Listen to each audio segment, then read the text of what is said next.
வணக்கம் மக்களே, இந்த வீடியோவில் என்ன பார்க்க போகிறோன்னா, கலைஞர் மகளிர் உரிமை தொகை திட்டத்தில் ஒரு புதிய அறிவிப்பு வந்திருக்கு. அது என்ன அப்படிங்கிறத பற்றி தான் இந்த வீடியோவில் பார்க்க போகிறோம். நம்ம சேனலுக்கு யாராவது புதுசாக வந்திருந்தீங்கன்னா மறக்காமல் நம்ம சேனலை சப்ஸ்கிரைப் பண்ணி பெல் ஐக்கானை கிளிக் பண்ணி வச்சுக்கோங்க. இந்த வீடியோவுக்கு ஒரே ஒரு லைக்கை மட்டும் கொடுத்துருங்க. வாங்க வீடியோக்குள்ளே போகலாம். பொதுவாக பார்த்திங்கன்னா மகளிர் உரிமை தொகை திட்டம் கடந்த ஆண்டு 2023ஆம் ஆண்டு துவங்கி வைக்கப்பட்டது. இந்த திட்டத்தில் நிறைய விதிமுறைகள் கொண்டு வந்தாங்க. நிறைய பயனாளிகள் பயன்பெற்று வராங்க. ஒரு சில பேர்த்தோட விண்ணப்பங்களும் நிராகரிச்சுட்டு வந்தாங்க. அந்த வகையில் பார்த்திங்கன்னா 1.15 கோடி பேர் இதனால் பயன்பெற்று வராங்கன்னு சொல்லி அரசாங்க தரப்பில் அறிவிச்சிருக்காங்க. மேலும் இந்த திட்டத்தில் 1,20,020 பேர் ஜாயின் பண்ண போகிறாங்க, புதுசாக சேர்க்க போகிறோம் அப்படின்னு சொல்லி அமைச்சர் உதயநிதி ஸ்டாலின் அவர்கள் சொல்லியிருக்காரு. அந்த வகையில் பார்த்தீங்கன்னா இந்த மாதம் முதல் 1.2 அதாவது 1,20,000 பேர் இதில் ஜாயின் பண்ணியிருக்காங்க, புதுசாக இணைச்சிருக்கோம்.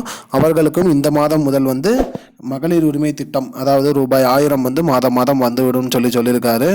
இந்த திட்டத்தில் ஆல்ரெடி அப்ளை பண்ணவங்க, மேலும் மேற்கொண்டு நிராகரிக்கப்பட்டவங்க எல்லாமே ஒரு டைம் விண்ணப்பத்தை செக் பண்ணிக்கோங்க. உங்கள் விண்ணப்பமும் இதில் சேர்ந்துருக்கா இல்லையா அப்படிங்கிறத பார்த்துக்கோங்க. நிராகரிக்கப்பட்டவங்க மேல்முறையீடு பண்ணலாம் அப்படிங்கிறதையும் அறிவிச்சிருக்காங்க. அதுபோல் நீங்கள் உங்களோட விண்ணப்பம் நிராகரிக்கப்பட்டிருந்தால் நீங்கள் மேல்முறையீடும் செய்யலாம்.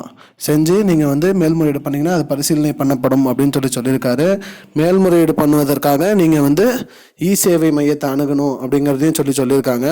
அதனால் மக்களே நீங்கள் மகளிர் உரிமை தொகை திட்டத்தில் இணையணும்னு விருப்பப்படுறவங்க உங்களோட விண்ணப்பம் இணைஞ்சிருக்கா இல்லையான்னு செக் பண்ணிவிட்டு மேல்முறையீடு பண்ணுங்கள். இதுதான் மக்களே இப்போதைக்கு முக்கியமான பயனுள்ள தகவல். இது போன்ற பயனுள்ள தகவலை தெரிஞ்சுக்கொள்ள நம்முடைய சேனலை மறக்காமல் சப்ஸ்கிரைப் பண்ணி வச்சுக்கோங்க. இந்த வீடியோவை அனைவருக்கும் ஷேர் பண்ணுங்கள். நன்றி. I don't understand your jokes, man. Because it's not a joke. முன்ன பின்ன தெரியாத ஒரு பையனுக்காக விடுற அந்த மனசு இருக்க, அதான் கடவுள்.